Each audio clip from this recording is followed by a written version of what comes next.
السلام علیکم ناظرین، امید کرتے ہیں کہ آپ سب خیر و عافیت سے ہوں گے۔ اگر آپ ایسی ہی اسلامک اور معلومات سے بھرپور ویڈیوز دیکھنا پسند کرتے ہیں تو ہمارے چینل کو لازمی سبسکرائب کریں۔ یہ بات تو ہر کوئی جانتا ہے کہ شیطان مردود نے تکبر کی وجہ سے حضرت آدم علیہ السلام کو سجدہ نہ کیا تھا اور اللہ تعالیٰ کی نافرمانی کی تھی، تو وہ اللہ تعالیٰ کی بارگاہ سے ہمیشہ ہمیشہ کے لیے مردود ہو گیا اور لعنت کا توق اس کے گلے میں ڈال دیا گیا۔ اس بات میں کوئی شک نہیں، دنیا میں جتنے بھی گناہ ہوتے ہیں اس لعنتی مردود شیطان کا ہاتھ ان میں ضرور ہوتا ہے، کیونکہ یہ بدبخت شیطان انسان کو برائی پر اکساتا ہے۔ یہ بدبخت خود تو جہنم میں جائے گا ہی، لیکن اس کی یہ کوشش ہوتی ہے کہ زیادہ سے زیادہ لوگوں کو گناہ میں مبتلا کر کے ان کو بھی جہنم کا مستحق بنا دے۔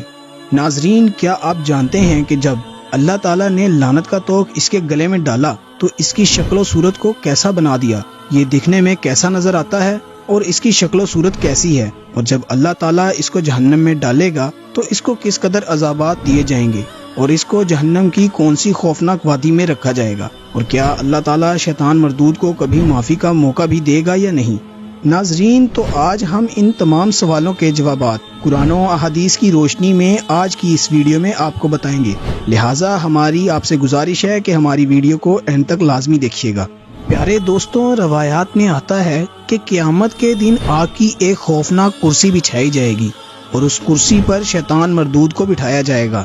شیطان مردود جیسے ہی اس خوفناک اور ہولناک کرسی پر بیٹھے گا تو گدھے جیسی ہولناک آواز نکالے گا۔ اس وقت تمام شیاطین اور کفار اس کی گدھے جیسی آواز سن کر جمع ہو جائیں گے اور شیطان مردود اس دن ان لوگوں سے کہہ رہا ہوگا، اے جہنمیوں، آج تم نے کیسا پایا جو تمہارے رب نے تم سے وعدہ کیا تھا؟ تو جہنمی کہیں گے کہ اللہ تعالیٰ کا وعدہ حق ہے، اور پھر شیطان مردود کہے گا، آج میں اللہ تعالیٰ کی رحمت سے مایوس ہو گیا۔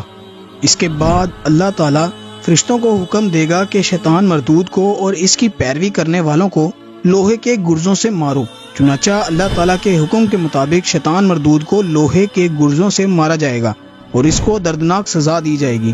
اور جب شیطان مردود کو لوہے کے گرزوں کے ساتھ مارا جائے گا تو شیطان مردود 40 سال تک جہنم کے اندر گرتا رہے گا اور کبھی بھی شیطان کو جہنم سے باہر نکلنے کا حکم نہ ملے گا۔ ناظرین گرامی، جب اللہ تعالیٰ کے حکم کے مطابق شیطان مردود کو آگ کی اس کرسی پر بٹھایا جائے گا اور اس کے گلے میں لعنت کا توق ڈالا جائے گا، اس وقت اللہ تعالیٰ شیطان کو سزا دینے والے فرشتوں سے کہے گا کہ شیطان مردود کو گھسیٹ کر اس کرسی سے اتار دو اور جہنم میں ڈال دو۔ اس وقت شیطان مردود کو سزا دینے والے فرشتے اس کو کرسی سے اتارنے کی کوشش کریں گے، لیکن وہ فرشتے شیطان مردود کو اس کرسی سے نہ اٹھا سکیں گے۔ پھر اللہ تعالیٰ حضرت جبرائیل علیہ السلام کو 80,000 فرشتوں کے ساتھ مل کر شیطان مردود کو اس کرسی سے اتارنے کا حکم دے گا، لیکن حضرت جبرائیل علیہ السلام بھی اس پر قادر نہ ہو سکیں گے کہ شیطان مردود کو اس ہولناک کرسی سے اتار دیں۔ اس کے بعد اللہ تعالیٰ حضرت اسرافیل علیہ السلام کو اور اس کے بعد حضرت اسرائیل علیہ السلام کو حکم دے گا کہ شیطان مردود کو پکڑ کر کرسی سے نیچے اتارو۔ اس وقت حضرت اسرافیل اور حضرت اسرائیل علیہ السلام کے ساتھ بھی 80,000 فرشتے ہوں گے، مگر اس کے باوجود بھی یہ دونوں جلیل القدر فرشتے اس بات پر قادر نہ ہو سکیں گے کہ وہ اس شیطان کو کرسی سے نیچے اتار دیں۔ اس کے بعد اللہ تعالیٰ حکم ارشاد فرمائے گا کہ میں نے جس قدر فرشتوں کو پیدا کیا ہے اس سے دوگنے کو بھی اس کام پر لگا دوں، تو وہ تمام فرشتے شیطان مردود کو اس کرسی سے نیچے اتار نہ سکیں گے، کیونکہ لعنت کا توق جب تک شیطان مردود کے گلے میں ہے تب تک کوئی بھی شیطان مردود کو کرسی سے نہ ہلا سکے گا۔ ناظرین گرامی، اس روایت سے پتہ چلا ہے کہ شیطان مردود کے گلے میں جو لعنت کا توق ہے وہ کس قدر ہولناک ہے۔ روایات میں آتا ہے کہ جب شیطان مردود کو دوزخ میں دردناک عذاب دیے جا رہے ہوں گے تو اس وقت شیطان مردود سے پوچھا جائے گا کہ اللہ تعالیٰ کا عذاب کیسا ہے، تو اس وقت شیطان مردود کہے گا کہ اللہ تعالیٰ کا عذاب شدید ترین عذاب ہے۔ چنانچہ اس وقت شیطان مردود کو بتایا جائے گا کہ حضرت آدم علیہ السلام تو جنت میں ہیں، اب بھی وقت ہے تو حضرت آدم علیہ السلام کو سجدہ کر کے اللہ تعالیٰ سے معافی مانگ لے تاکہ تجھے معافی مل جائے۔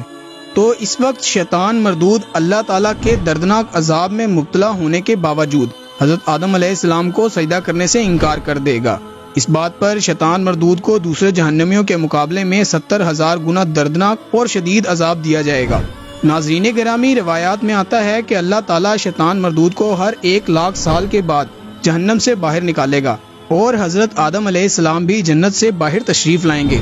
تو اللہ تعالیٰ شیطان مردود کو یہ حکم دے گا کہ وہ حضرت آدم علیہ السلام کو سجدہ کر لے اور معافی حاصل کر لے، مگر یہ بدبخت اور خبیث اس وقت بھی اللہ تعالیٰ کے حکم کا انکار کر دے گا اور حضرت آدم علیہ السلام کو سجدہ نہ کرے گا۔ پھر اللہ تعالیٰ کے حکم سے دوبارہ اسے جہنم میں ڈال دیا جائے گا۔ ناظرین گرامی، اس کو جہنم کے سب سے ہولناک اور خوفناک وادی میں رکھا جائے گا۔ اس پر دوسرے جہنمیوں کے مقابلے میں 70,000 گنا زیادہ عذاب دیا جائے گا۔ ناظرین، جب اللہ تعالیٰ نے حضرت آدم علیہ السلام کو تخلیق فرمایا اور فرشتوں کو حکم دیا کہ حضرت آدم علیہ السلام کو سجدہ کریں، تمام فرشتوں نے اللہ تعالیٰ کے حکم کے مطابق حضرت آدم علیہ السلام کو سجدہ کیا، لیکن شیطان مردود نے تکبر اور حسد کی وجہ سے حضرت آدم علیہ السلام کو سجدہ نہ کیا اور اللہ تعالیٰ کے حکم کی نافرمانی کی۔ تو اس وقت اللہ تعالیٰ نے شیطان کی اس نافرمانی کی وجہ سے اسے جانور کی شکل میں تبدیل فرما دیا اور خنزیر کی طرح کر دیا۔ اس کا چہرہ اونٹ جیسا اور سر بندر جیسا ہے۔ اس کے دونوں آنکھیں لمبوترے چہرے پر پھٹی پھٹی نظر آتی ہیں۔ اس کے ہونٹ بیل کے ہونٹوں کی طرح ہیں، نتنے بڑے بڑے، اور اس کی داڑھی خنزیر کے دانتوں کی طرح باہر نکلی ہوئی ہے اور اس کی داڑھی میں صرف 7 بال ہیں۔ اللہ تعالیٰ نے اس کی نافرمانی کی وجہ سے اس کی شکل تبدیل کر کے اسے جنت سے باہر نکال دیا اور لعنت کا توق اس کے گلے میں ڈال دیا۔ ناظرین، روایت میں آتا ہے کہ جب شیطان مردود نے اللہ تعالیٰ کی نافرمانی کی اور اس پر بدبختی غالب آ گئی تو اس وقت حضرت جبرائیل علیہ السلام اور حضرت میکائیل علیہ السلام رو پڑے۔ اس وقت اللہ تعالیٰ نے ارشاد فرمایا، کیوں روتے ہو؟ تو حضرت جبرائیل علیہ السلام اور میکائیل علیہ السلام اللہ تعالیٰ کی بارگاہ میں عرض کرنے لگے، ہم تیری طرف سے بدبختی آ جانے پر اپنے آپ کو محفوظ نہیں سمجھتے اور ہم تیری ذات سے ڈرتے ہیں۔ اس وقت اللہ تعالیٰ نے ارشاد فرمایا، ایسے ہی ڈرتے رہو اور میری طرف سے بے فکری اختیار نہ کرنا۔ اللہ تعالیٰ سے دعا ہے کہ اللہ تعالیٰ ہمیں نفس اور شیطان کے شر سے بچائے اور حضور پاک صلی اللہ علیہ وآلہ وسلم کی محبت میں جینے اور مرنے کی توفیق عطا فرمائے۔